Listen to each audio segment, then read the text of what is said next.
Je vous raconte l'histoire de vendeurs un peu trop pressés.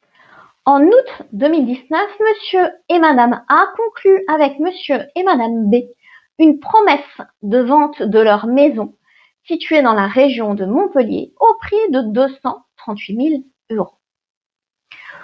Toutefois, le jour de la réitération par acte authentique de la vente, les acheteurs refusent d'acheter en l'état, indiquant que le système de chauffage est défectueux.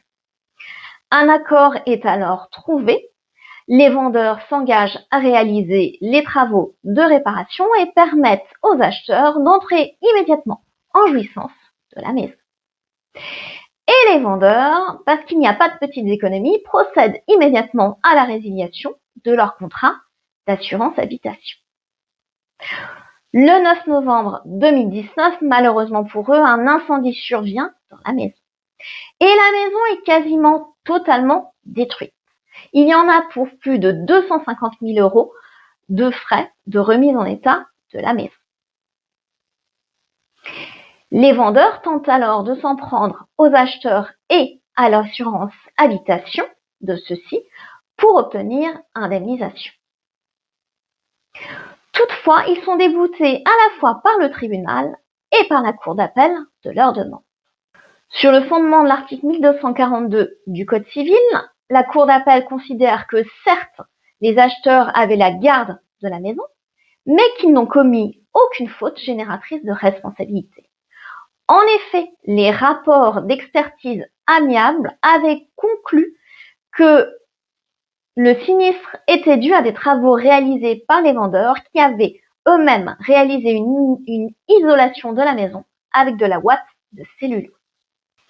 Les vendeurs avaient également essayé d'obtenir une indemnisation sur le fondement de l'article 1733 du Code civil, mais la Cour d'appel indique que cet article ne régit que les relations entre les bailleurs et les preneurs pour édicter une présomption de responsabilité des seconds à l'égard des premiers.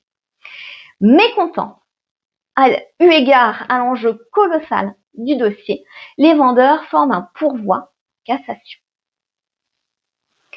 Ils se fondent sur les dispositions du fameux article 1733 du Code civil pour dire que cette présomption de responsabilité édictée en cas d'incendie vaut pour toute forme d'occupation et non pas simplement lorsqu'un contrat de bail a été conclu. À votre avis, les vendeurs ont-ils obtenu gain de cause? La réponse est non. Dans cet arrêt du 29 janvier 2026, la Cour de cassation rejette le pourvoi.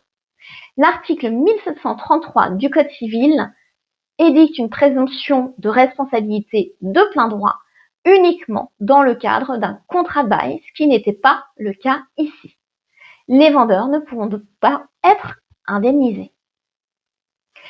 Un conseil, jamais ne jamais autoriser les acquéreurs à prendre possession de la maison avant la réitération de la vente par acte authentique. Et si réellement ça n'est pas possible, procéder à la conclusion d'un contrat de bail. Cela créera d'autres difficultés, possiblement, mais au moins, la responsabilité de plein droit en cas d'incendie pourra jouer. Et bien sûr, tant que le bien n'est pas vendu, on ne résilie pas son contrat d'assurance. Si cette vidéo vous a plu, je vous invite à la commenter, à la liker ou à la partager. Vous pouvez naturellement vous abonner pour suivre toutes mes vidéos.